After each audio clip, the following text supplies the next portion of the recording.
Goeiemôre, ek groet u. Dit is Sondag die 5de Oktober. En kom ons gesels 'n bietjie oor geloof. Fondasie van die gelowige is gelê in geloof, waardeur die regverdige mens sal lewe. En dit bring die saligheid van die siel daarmee saam. Ons sien die definisie van geloof, kry ons in Hebreërs 11 vers 1. Geloof dan is 'n vaste vertroue op die dinge wat ons hoop, 'n bewys van die dinge wat ons nie sien nie. Want daardeur het die mense van die oudheid getuienis ontvang. Alle vertaling lees, die geloof is die onderhouding van die dinge waarop ons hoop, 'n demonstrasie van die dinge wat nie gesien word nie. Die woorde wat as 'n vaste vertroue vertaal word, verwys na die onderhouding van dit waarop ons hoop gebou is, wat die fondasie word van iets anders wat daarop staan gemaak kan word. Clarkse Bybelkommentaars lees ek dit vertaal, die dinge waarop ons hoop, is die opwekking van ons liggame in heerlikheid, 'n nuwe hemel, nuwe aarde, toegang van gelowiges tot die hemelland en hulle in besitneming van die ewige heerlikheid. Die dinge wat nie gesien kan word nie, is die skepping van die wêreld uit niks, wonder van Jesus se maagdelike geboorte, sy opstanding uit die dood, sy hemelvaart, sy bemiddeling vir ons by God die Vader en sy beheer van die skepping ensovoorts. Einde van die aanhaling. Dan sê Hebreërs 11 vers 6, sonder geloof is het onmoontlik om God te behaag. Want hy wat tot God gaan moet glo dat hy is en 'n beloner is van die wat hom soek. Nou dan kom die vraag, het elke gelowige geloof? Het al die mense geloof? Romeine 12 vers 3, want deur genade wat aan my gegee is, sê ek vir elkeen wat onder julle is, dat hy nie van homself meer moet dink as wat 'n mens behoort te dink nie, maar dat hy daaraan moet dink om besadig te wees na die maat van geloof, soos God dit aan elkeen toebedeel het. Ons moet soos Abraham wees. Romeine 4 vers 17 sê, soos skryf is, ek het jou 'n vader van baie nasies gemaak, voor die aangesig van God in wie hy geglo het, Abraham. Hy het geglo in God, wat die dode lewend maak en die dinge wat nie bestaan nie roep, asof dit bestaan. En 2 Korintiërs 5 vers 7 sê, want ons wandel deur geloof en nie deur aanskouing nie. Nou geloof lewer getuienis, is dit nie so nie?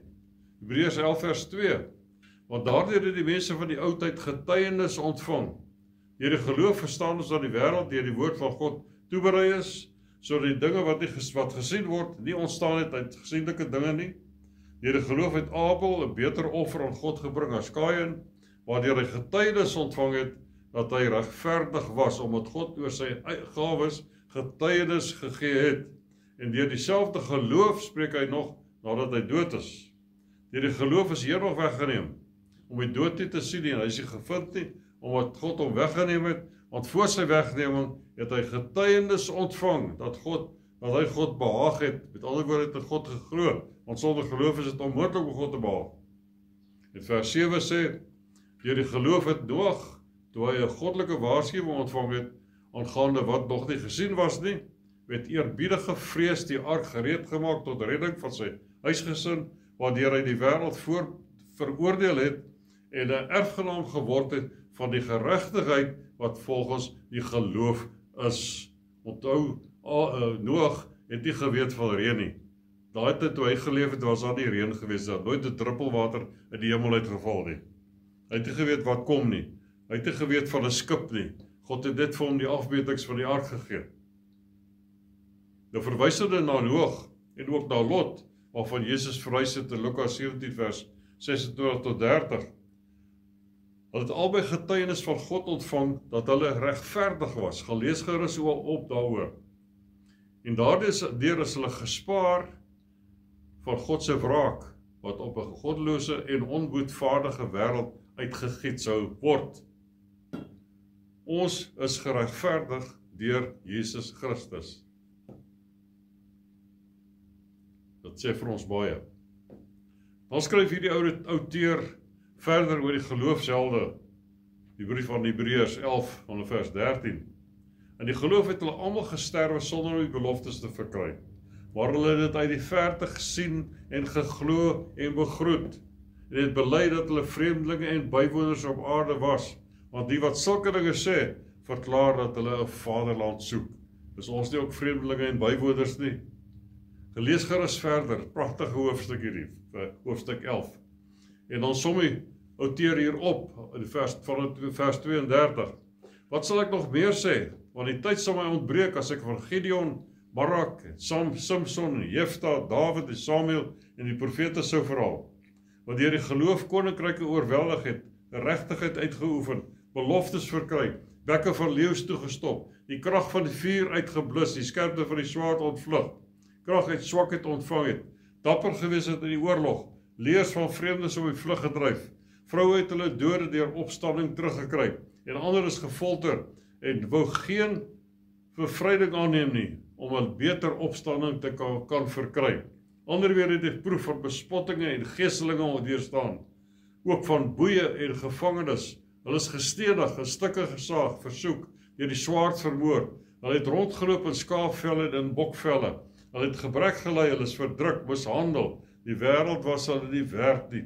Hulle het in woestyne rondgedwaal en op berge en in spelonke en skeure in die grond.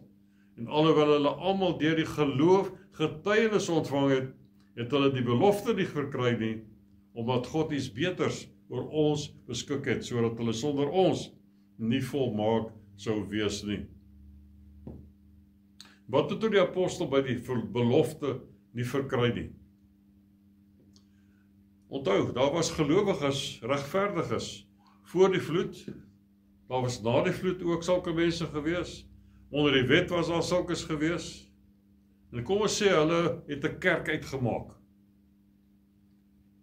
Toe is Jesus gebore, volgens die profesie.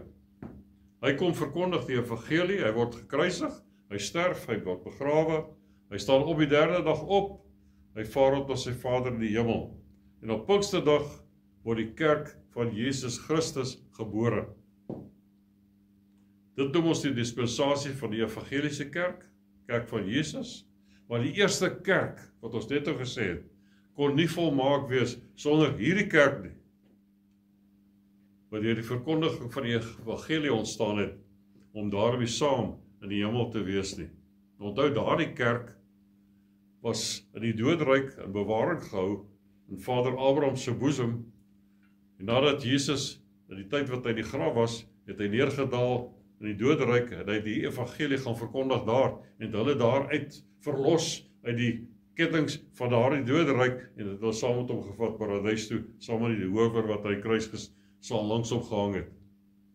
Hulle was in die doodryk in bewaring gehou, en Jesus het hulle saam met hom gevat, en hulle sou nie volmaak wees sonder ons nie, so hierdie twee moet saamkom in die hemel saam met Christus.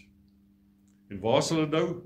Hebreërs 12 vers 1 sê vir ons, daarom dan, terwyl so groot wolk van getuies rondom ons het, daardie getuies, hulle wat in daardie kerk behoort het, laat ons ook elke las aflê, die sonde wat ons so maklik omring, en met volharding die wedloop loop wat voor ons lê, die oog gefestig op Jesus, die leidsman en die volëinder van ons geloof, wat vir die vreugde wat vir hom voorgehou is, die kruis verdra het, die skande verag het, en aan die regterkant van die troon van God gaan sit het.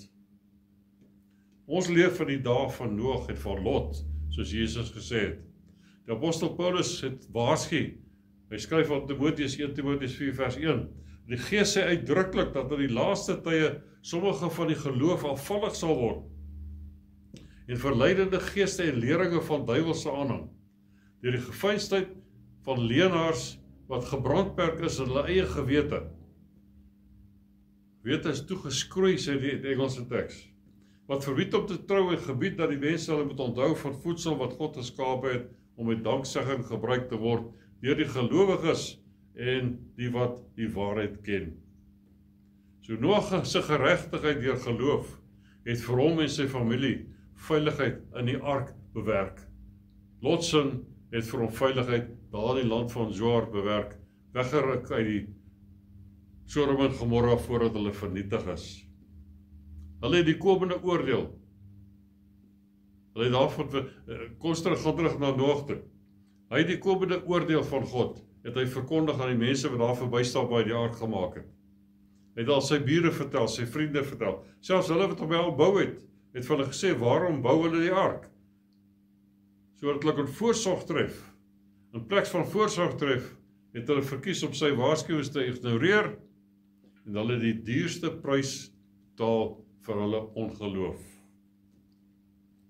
Jy weet, as ons wat al die pad met Jesus gestap het, as ons stil raak en terugkyk na die dinge wat ons gesien het in die verlede, hoe dit was, en wat ons nou sien gebeur in die wêreld om ons, selfs in die kerke, dit breek my hart.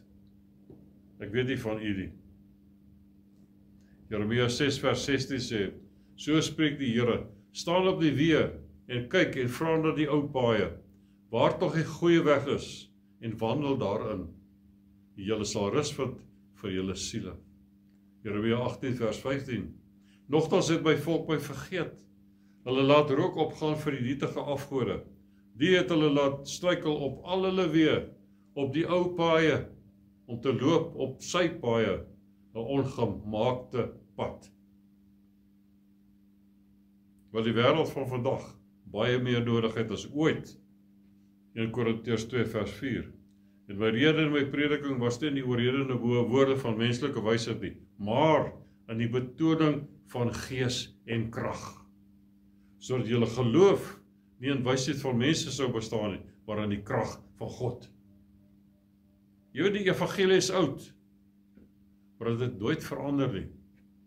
Dit het ook nie verander om die kultuur van mense aan te pas nie. Want God het nie verander nie. God verlang geloof in hom, en dat ons sal vrug dra. En om vrug te kan dra, moet ons in die wynstok bly, en ons totaal op hom verlaat, want ons kan nie op ons eie vrug dra nie. Sal ons nie wat teruggeer na die ou paaie toe nie. Was goeie weë gewees. Die ou putte, wat weer oopgemaak is, soos ons lees aan Genesis 26 vers 18. En Isak het die putte weer oopgegrawe, wat hy die dae van sy vader Abraham gegrawe het, en wat die Filistyne na die dood van Abraham toegestop het, en dit genoem na die name wat sy vader daaraan gegee het. Die ou putte, daar waar die lewende water is. Wat se water drink ons vandag? Vandag is die Filistyne van ongeloof besig om die putte van kosbare lewende water toe te stop, sodat die mense nie kan drink nie. 1 Timoteus 4 vers 7, maar verwerp onheilige en oudwyfse fabels, en oefen jou in die godsaligheid, want die liggaamlike oefening is van tot weinig ding, maar die godsaligheid is nuttig vir alles, omdat die belofte van die teenwoordige en die toekomstige lewe het. Ek sluit af. Om in die wynstok te bly, moet ons, Galasiërs 2 vers 20, saam met Christus gekruisig wees. Ek leef nie meer nie, Christus leef in my. En wat ek nou in die vlees lewe, leef ek deur die geloof in die Seun van God, wat my lief gehad het, en homself vir my oorgegee het. Ons wandel deur geloof, nie deur dit wat ons kan sien nie. En sonder geloof in God is ons niks. Mag die Here u seën. Amen.